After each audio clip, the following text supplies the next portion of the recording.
What up, though, YouTube? You already know who it is. It is your boy, Ronnie D. I'm sorry to some of y'all viewers who've been viewing my videos for the last 2 days, but y'all already know what happened the last 2 days. The Queen of Soul, Aretha Franklin, had passed away. I hope she is doing a lot better since she's in God's hands now.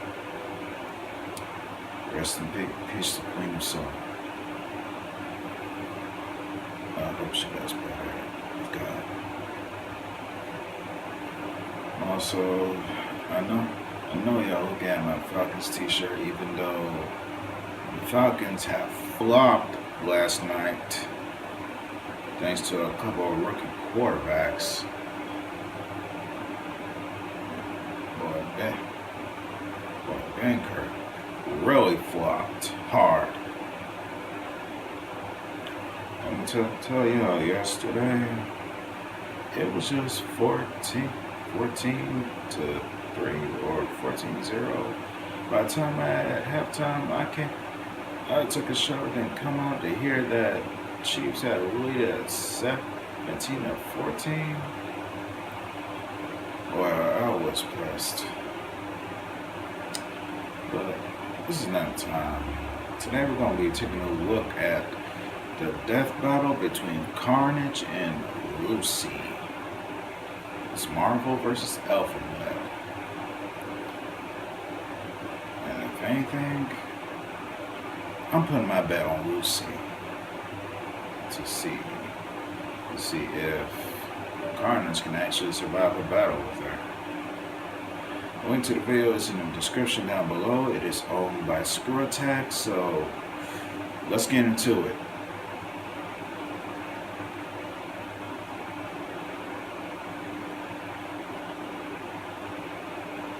We have a brand new Death Battle t-shirt on the Screw Attack /Rooster Teeth store. Head to store.roosterteeth.com and you guys can pick one up. $25 for a Death Battle t-shirt? Hell no. I'd rather spend my money on RDC World 1 t-shirt. If it taught me anything, it's that there's no real limit to crazy. Like Carnage, Marvel's dangerously insane psychopath. Or Lucy, the messed up murder lady from Elfen Lied. Elfen Lied. It's German. Yeah, whatever. He's whiz and I'm boomstick. And it's our job to analyze their weapons, armor, and skills to find out who would win a death battle. Cletus Cassidy didn't have the chance to be a well-adjusted adult because his entire family was already crazy. While Cletus was just a boy, his father got sent to jail for killing his mother. Which he did because she had tried to kill Cletus. Which she did because Cletus had tortured and killed her dog, Fifi. Well, go Miss Cassidy. All dog murderers deserve death, even if they're 8. Right, Jack Spaniels? Good boy. Oh, and Cletus murdered his grandma, too, because she's kind of a bitch. He didn't stop there and wound up burning down his own fucked up family. Years later, he was finally arrested and convicted for 11 murders. You mean the 11 murders they knew about? But while in prison, Cletus found that he wasn't alone. In fact, his cellmate just so happened to be Eddie Brock. Who you may know is that creepy guy covered in black ink called Venom. That ink is actually a symbiotic alien known as a Clintar. This symbiote bonded with Eddie, transforming him into a powerful and violent rival for the friendly neighborhood Spider-Man. But what Eddie didn't know was, it was pregnant. Oh, time to go out for cigarettes, Eddie. Well, symbiotes actually reproduce asexually. When Eddie became Venom once again, the symbiote sort of oozed out its spawn and left the deck. Just like me and my dad. Well, this new symbiote immediately attached itself to Cletus, but unlike the Venom one, it merged through a cut on its skin, creating this soup made out of blood. Ew, that doesn't seem sanitary. And together they became Carnage. A fitting name for a psycho mass murderer. Cletus and his new symbiote quickly got up to what they knew best, creating maximum carnage. For that game, it was great. And with his new superpowers, he was a vicious force to be reckoned with. He has the same superhuman strength, speed, and durability as Venom, and supposedly even greater, like a Venom 2.0. He can shapeshift to make all sorts of killer weapons, like axes, swords, and spikes. He can even rip those weapons off himself or launch them at his victims. Have you ever tried ripping your fingers off and throwing them at people? Because that's kind of what Carnage does. The symbiote can also reach out with dozens of chaotic, blood-soaked tendrils, perfect for strangling the people he doesn't want to see anymore. With a single touch, Carnage can infect a person with a portion of his symbiote, controlling or torturing them at his leisure. He has unbelievable regeneration, and even if somebody finds a way to disable his suit, the Carnage symbiote lives inside his bloodstream and can come back out through something as meager as a paper cut. Also, the symbiote literally sees everything around it. It's kind of like wearing a suit made of eyeballs. But let's say you're able to dodge his projectiles, outrun the tendrils, and get out of sight from the eyeball suit. You're still not safe. He will catch you, because he can sprout wings and fly. What the hell? Since when? Since realizing that shapeshifting is a really, really useful ability. So he's able to fly, he's totally aware of everything around him, and he's full of blood? This guy's like a giant mosquito of death. Sure. Carnage has said he's at least 10 times faster than the average man.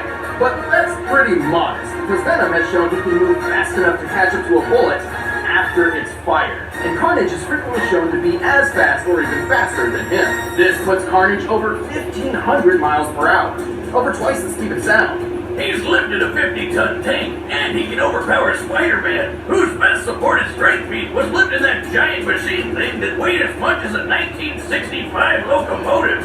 Which would put it around 130 Carnage tons. beat Death? Did you know Deathpool? those weird tendril things crawling around his body? When he wanted to find a missing journalist in New York, he climbed to the top of the Empire State Building and just stretched them all out over the city. He found her by this coastline, and this building nearby looks a lot like the Consolidated Edison plant between 14th and 15th Street. That's about 2 miles away. And as a thank you for saving her, she shot Carnage in the head. Well, fine. Save your own ass next time, lady. Hey, he was fine. Carnage's durability doesn't come from a sturdy build. Instead, his form is malleable and somewhat fluid.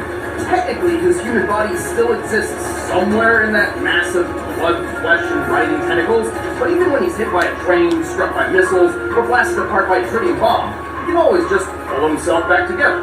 So long as there's a piece of him still around. Given the size of that blast, it looks like Carnage survived a blast worth 125 tons of TNT. Very impressive. Also, he once smothered and survived a gene bomb designed to wipe out all of humanity except mutants. He's even survived being ripped in half and thrown into space. Seriously, what kills this guy? Well, he does share the same weaknesses as other symbiotes, namely extremely loud noises and heat. Well, until he traded the sound one for a weakness against some Cthulhu-looking magic. Carnage has been through a lot, but with two minds as one, he always gets back up to keep doing what he loves. Murder, murder, and, more murder. Carnage is chaos! What the fuck? There are some mysteries the world holds which no one is meant to know. Every day, something, somewhere, comes ever closer to destroying everything you hold dear. One such secret is the Diclona. No big deal. They're just a race of crazy people who want to infect human beings to make more Dicloni and then wipe out all of humanity. Oh, look at the cute little horde. They look like kitty ears. To accomplish this, the Dicloni would have to rely on their queen, Carnage, better known as Lucy. Luckily for everyone, some important people figured this out and captured her. And now it's time for your only warning. Right, Lucy's methods, let's just say they're not for the faint of heart. And let's also say that those lucky important people are about to get very, very unlucky.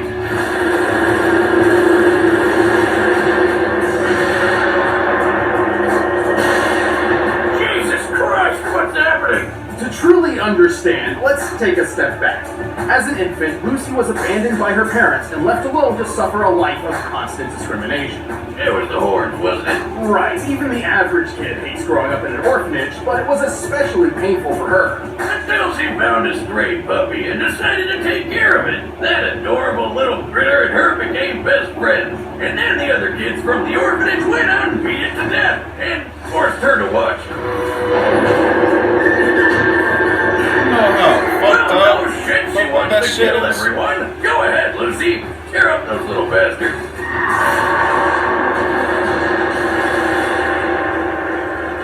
That's the price you pay for trying to kill him a puppy. Damn. This was the first time Lucy unleashed her psychokinetic vectors. As a Diclonius queen, Lucy is meant to use these vectors to infect ordinary human beings with the Diclonius virus. Oh, but she uses them for so much more. For simplicity's sake, think of the vectors as invisible arms which can sprout from Lucy's back. Lucy can use up to 28 vectors with a normal range of about 6 to 7 feet. When she gets really serious, her horns grow and the vectors get way longer and stronger. She can vibrate her vectors at different frequencies, and each level of vibration has different effects. Kinda like that thing that my ex-wife had on the nightstand that I thought was one of those crazy pens. At low frequencies, her vectors can pass through objects with no effect. At a medium frequency, the vectors become solid, like extendable hands, while still completely invisible. These can be used as shields and lift heavy objects. Oh man, if I had those things, I'd be messing with people all the time. Like tying their shoes from across the room. Also, since this seems to be a thing in this episode, she can fly. It's not really flying, she's just lifting herself off the ground. With the third frequency, Lucy turns her vectors into invisible blades. These can cut through people and bend metal. And with the last and highest frequency, Lucy gets explosive. No, really, at this level, they finally become visible and can strike with enough force to detonate. Damn, they don't call this chick the queen for nothing. Unfortunately, Lucy is not always in control of what she does. Turns out she has developed several alternate personalities. Yeah, getting shot in the head can do that to you. That injury specifically created Mew, a passive, almost childlike persona which exists as a coping mechanism for Lucy's trauma. As Mew, Lucy would finally find friends, and began forging a path toward hopeless redemption. Unlike her third personality, the so-called DNA voice, which constantly whispers in her ear that she's got a job to do. Kill them all, Lucy, before they hurt more puppies.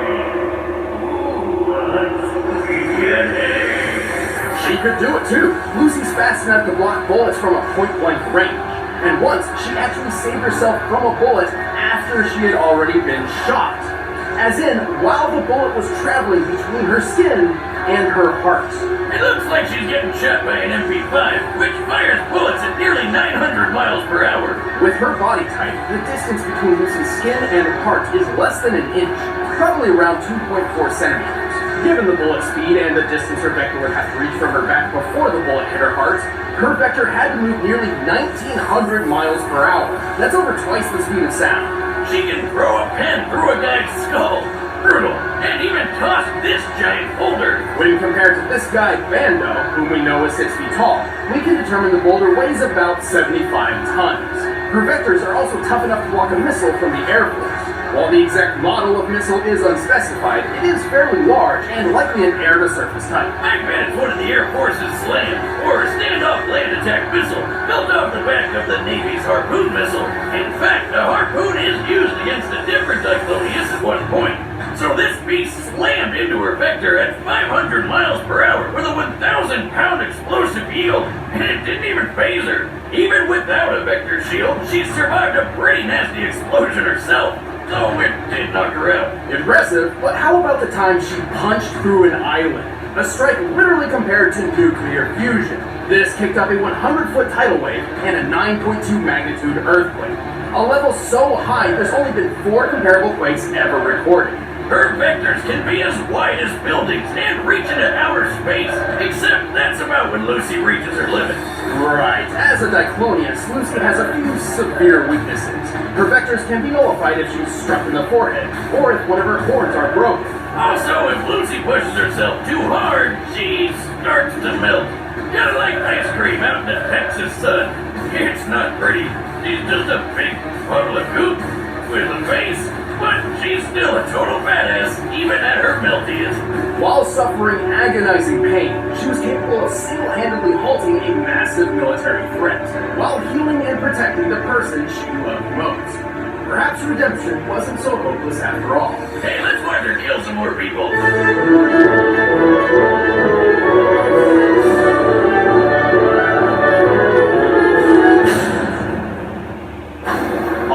The combatants are set. Let's end this debate once and for all. But first, get in on this deal. By now, you've probably heard of Blue Apron, the leading meal kit delivery service in the U.S. But did you know about all the different kinds of delicious foods you can make? Like the honey chipotle glazed chicken with poblano and lime rice. There's plenty to choose from, since they offer 12 new recipes each week. All you have to do is choose the 2, 3, or 4 that sound best to you, and they deliver it right to your door. Plus, it's super simple to cook. It's got easy to follow instructions and perfectly proportioned ingredients. They're non-GMO, and the meat has no added hormones. My favorite part is feeling like a master chef, making creative and delicious meals with my own hands. You guys really need to try it out. It's pretty nice coming home knowing I'll have a delicious meal I can whip up with ease. So check out this week's menu and get your first 3 meals free at blueapron.com/battle. That's blueapron.com/battle to get your first 3 meals free. But right now, it's time for a death battle!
Carnage was a challenging opponent. It was incredibly difficult for Lucy to deal any lasting damage against him. He had the durability advantage in the bag, though Lucy fighting as a puddle proved she could take a lot of pain and keep on fighting. Sadly, Carnage came up short in pretty much everything else. Right, Carnage was tough, but not invincible. Even his surviving that gene bomb isn't quite as impressive as it sounds, since he had no other feats to even remotely back up planetary-level durability, and the bomb was more akin to a biological weapon anyway. While Carnage's tendrils could pass speeds of Mach 2, Lucy's vectors once reached into outer space. By timing her accompanying monologue and comparing the longest vector's length to the curvature of the Earth, it's clear she reached over 2,400 miles in 20 seconds max. way longer than Carnage's 2 mile feet. All this means her vectors were moving at least 440,000 miles per hour, more than 500 times the speed of sound, and 250 times faster than Carnage. Good luck getting past that. And this was really the biggest hurdle. With Lucy's ridiculous speed and Carnage's healing powers, it all boiled down to one thing. Who could hit the killing blow first? I mean, Carnage could respawn from scraps, so the only way to beat him for good was to totally vaporize him. And Lucy had the perfect answer to that. Remember that time she hit an island so hard she caused a 9.2 magnitude earthquake and a 100-foot tall tidal wave? Such a feat would require an enormous amount of explosive energy, approximately 31,000 tons of TNT, similar to the bomb that hit Hiroshima. It's literally compared to nuclear fusion in the Elfen Light manga. Elfen lead is German. The point is, in order to beat Carnage for good, Lucy needed to totally obliterate him, and she could do that. The heat produced within the initial impact of a nuclear explosion can reach temperatures up to 180,000 degrees Fahrenheit, more than 18 times hotter than the surface of the sun. And to top it off, heat was Carnage's biggest weakness.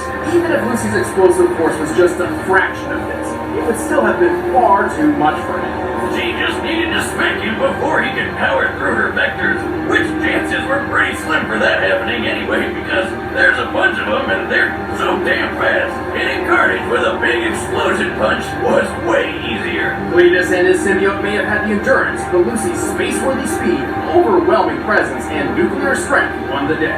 She dealt the carnage needed for a total victory and took the lead.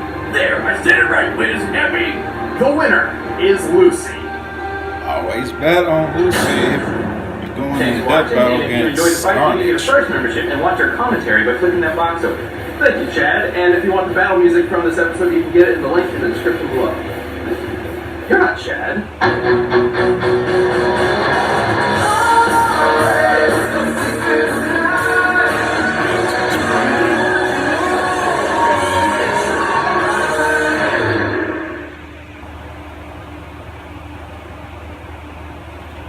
Can't wait to see how this will end up turning out.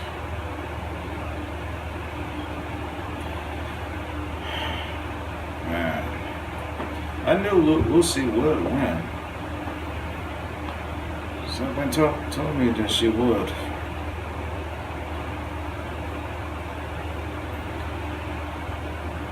But I need to say thank you to y'all for giving me over 50 subscribers, but now I need to hit 100 and then just blast off to 1,000 subscribers. I want to do it as fast as I can. Want to give my shout outs to the varsity because today is their 90th anniversary. And I want to say congratulations to them, and I hope that they can still keep the varsity there for 10 more years, so I can say congratulations to their 100th anniversary. That's only if the varsity can stay that long. But 90 years for the varsity.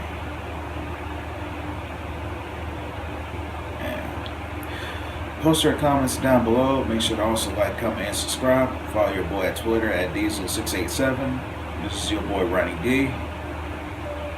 And this is Diesel Reactions.